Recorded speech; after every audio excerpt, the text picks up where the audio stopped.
The Bradford Live project is the redevelopment of the old Odeon building in Bradford back to a concert hall and a multi-purpose entertainment centre. Legends have played there in the past, and I've no doubt going forward, legends will play there again in the future. There'll be something like 3,300 all-seated auditorium capacity, or close to 4,000 when it's in seated and standing.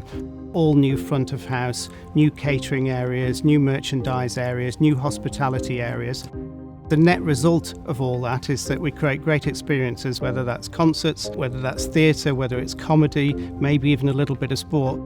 We also plan to add some conferencing into there and some banqueting as well, so it'll be a truly multi-purpose venue. Bradford Live was set up at the end of 2012 with the express purpose of finding a long-term viable solution for this building.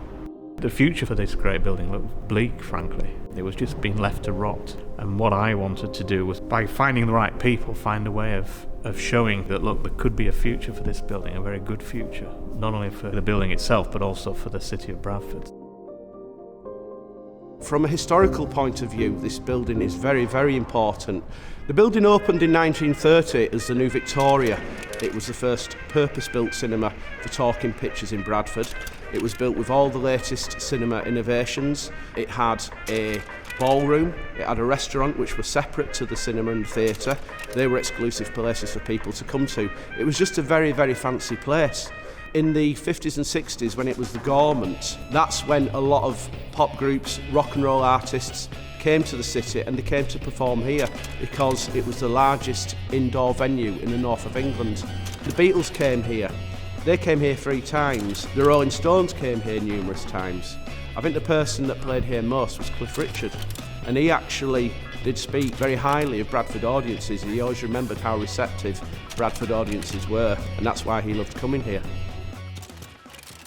But as the 1960s wore on, it closed and it was subdivided into a bingo hall and 2 smaller cinemas, and then from the 1970s till its closure in 2000, it was known as the Odeon. This building does mean a lot to Bradford. It just seems to mean something to anybody that's ever been here, and it just looks fantastic. For different areas of the building, we'll adopt a different approach. The old ballroom will be fully restored because this is the best preserved part of the building. Where there's less plasterwork left, we'll just stabilise what's there and work around it with a more contemporary feel. In the main auditorium, there's virtually nothing left other than the great steel and brick. But that's massively impressive in itself, and that will be an incredibly dramatic space for live entertainment.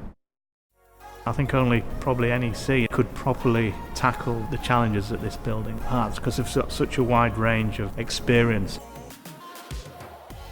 The NEC Group, based in Birmingham, is one of the leading venue management companies in Europe.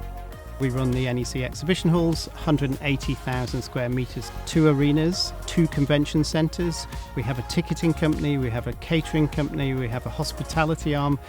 We're bringing all that expertise across the different sectors that we work in.